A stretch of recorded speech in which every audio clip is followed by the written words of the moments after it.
You are about to meet a young girl suffering from fibromyalgia, one of the most painful of medical conditions. Every muscle in the body is in constant pain, as well as the patient suffers continually from severe headaches, nausea, and chronic fatigue. It is unusual for fibromyalgia to attack a teenager, and there is no known treatment. I was just in so much pain that getting up out of bed was difficult, and my headaches had gotten so bad that my senses were heightened, and I had to wear sunglasses and earplugs to school to get through the classes without feeling like I had to stand outside because I was in so much pain. I kept saying to the doctors, I don't think she's going to make it. And they kept telling me that I was crazy and that there was nothing wrong with her and that she was fine and that it was all in her head and she was making it up. But I knew that wasn't the truth, and I knew I had to fight for her. I was in so much pain, and that I was always nauseous and always throwing up. And they sort of decided that I must be making it up for attention, or because I wanted the medications and I hated taking the medications. I didn't want to take any of it. And it was so frustrating for me to be in all this pain and really not feeling well. And having someone tell me that it's all in my head and that it's not really real. It's a really hard thing to hear someone say that when you know. And you know how much pain you're in, and you know how hard it is for you, and it's like, how can you tell me what I'm feeling? Because you're not inside my body, and it was really hard to deal with. As a mother, it's really horrible to watch your daughter in that kind of pain and know that there's really nothing that you can do for her, and to know that there's nothing that the doctors can do to make her better except for give her a lot of narcotics that just made her sicker. The more narcotics they gave her, the more sick she'd get, the more she started to lose the ability to use her arms and her legs. Her legs would just go out from underneath her. She'd just drop things. It was ruining her life.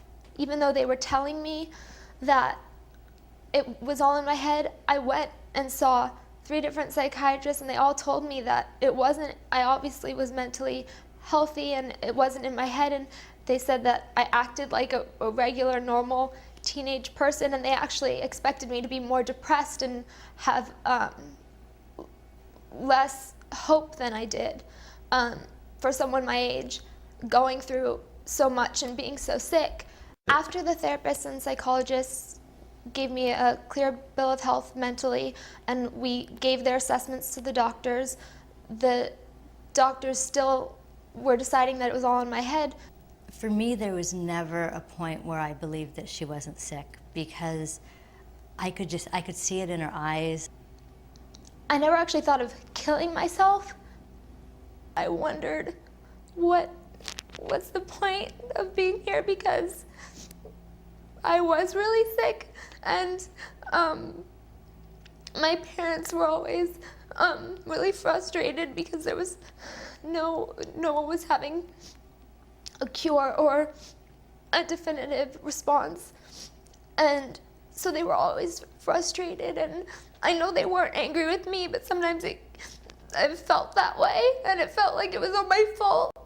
And being, a psychotherapist, I know when someone is depressed, and I know when they're anxious, and I know when something's wrong mentally. And there was nothing wrong with her mentally. We took her to 3 psychiatrists, and they all said there was nothing wrong with her.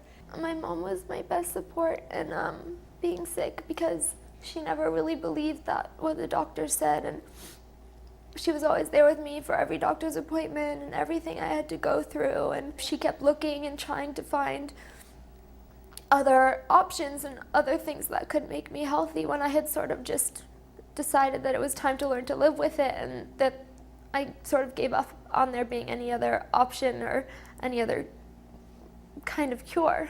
I told everyone that we knew what was going on with Taylor in hopes that somebody would have an answer for us.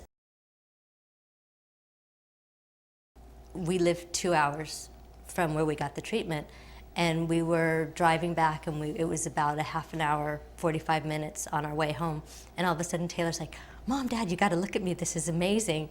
And we turned around and she said, "Look, the dark circles under my eyes, they're completely gone." I started to feel less nauseous, I wasn't dizzy, and my headaches were sort of going away.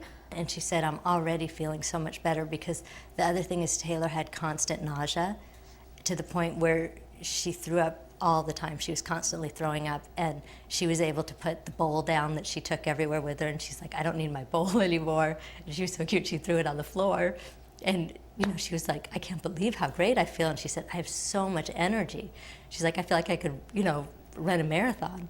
Within 45 minutes, had looked in a mirror and my dark circles were gone. I wasn't so pale. I had like red in my cheeks. I was so excited. I was like, can this really be true? And I just couldn't believe that she could feel better that fast. I got my daughter back.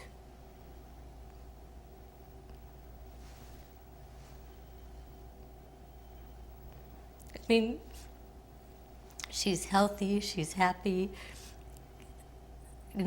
she's back to her normal weight. She almost never has headaches, and if now she has a headache, she can take Tylenol and she's fine. The fibromyalgia is completely gone. Her body's never in pain anymore. She's back to the way she was before she got sick.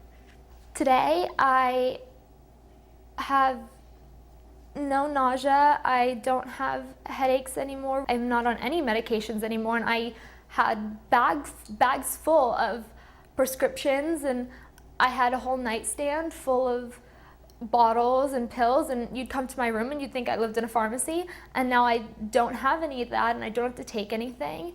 And today I feel like you would never know I was sick. You would never know I went through any sort of ordeal. You'd think that I was just a normal girl who was starting college late. You would never know that it was because I was really sick. The fact that they're trying to stop Dr. Rader or say that he's a horrible doctor or anything bad about him just infuriates me, because I don't know what we would have done if we didn't meet him. Taylor's so healthy and so happy now, and I just don't think she would be there if we hadn't found Dr. Rader.